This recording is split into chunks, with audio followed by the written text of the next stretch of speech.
Урматтуу мекендештер, чек арада тынчтыкты көздөп, стабилдүүлүктү сактап калууга күчүрөгөнүбүзгө карабастан, айрым чагымчыл күчтөрдүн кесепетинен улам кыргыз-тажик чек арасында калабалуу окуялар башталып кетти.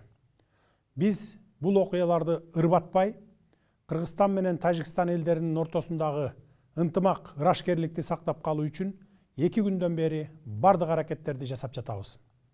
Чек ара тилкесин аныктоо карапайым элден да, жетекчиликтен да өтө аярлыкты жана тыкан ишти талап кылган маселе. Дүйнө элдеринин тарыхы буга күбө. Мындай олуттуу маселелер тынчтык сүйлөшүүлөрү аркылуу гана чечилип келген. Тажик Республикасынын жетекчилери, байыркы тажик элинин акылкөй адамдары дагы ушундай эле көз карашта экенине ишенемин. Биздин элдерге тынчтыкты сүйүүчүлүк, бирин-бири урматтоо мүнөздүү. Буга биздин көп кылымдык тарыхыбыз далил.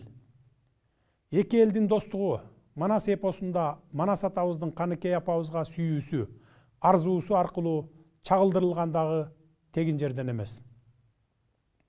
21-кылымда Кыргыз менен Тажик элдери ынтымакта жашоонун өрнөгүн көрсөтүүгө тийиш. Буга биздин коңшу болгонубуздан сырткары табигый ресурстарга ээлик кылганыбыз да милдеттендирет. Мен асыресе суу маселеси жөнүндө айтып жатам. Себеби Кыргызстан менен Тажикстан таза суунун запастарына ээлик кылуу жагынан алдыңкы орунда турган өлкөлөрбүз. Тилекке каршы куралдуу кагылышуунун аягы карапайым адамдардын тынч жашоосун бузуп, адам өмүрүнө жана экономикалык чыгымга алып келди.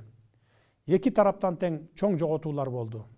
Учурдан пайдаланып, жакындарынан айрылгандарга терең кайгыруу менен көңүл айтамын.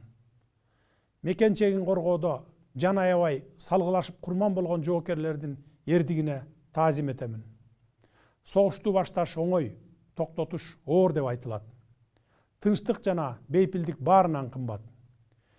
Бир нече жылга созулган жарандык согушту баштан кечирген Тажик эли дагы муну жакшы түшүнөт деген ойдомун. Улуу Орозо айында мусулман калктарынын кырды бычак болуп кырылышып турганы жакшы жосун эмес. Ошондуктан бардык тараптарды тынчтыкка чакырамын. Азыр эле Тажикстандын президенти Эмомали Шарипович менен эки тараптуу сүйлөшүүлөрдү жүргүздүк. Чек аралар жана башка бардык маселелерди тынчтык жана сүйлөшүүлөр жолу менен чечип алалы деп келиштик. Эс тутумум жаңылтпаса, мындан 16 жыл мурда бүгүнкү күндөгү көйгөйдү эскерттим эле. Тагдырдын буйругу менен дал ушул көйгөйдү чечүү менин өз мойнума туш келген экен.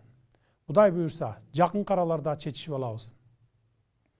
Учурдан пайдаланып, Баткенге барабыз, элибизге жардам беребиз деп демилге көтөрүп жаткан жаштарыбызга, мекенчил жарандарыбызга ыраазычылык билдиремин. Жана эмоцияга алдырбооңуздарды суранып кетемин. Баарын тынчтык жолу менен чечип алалы.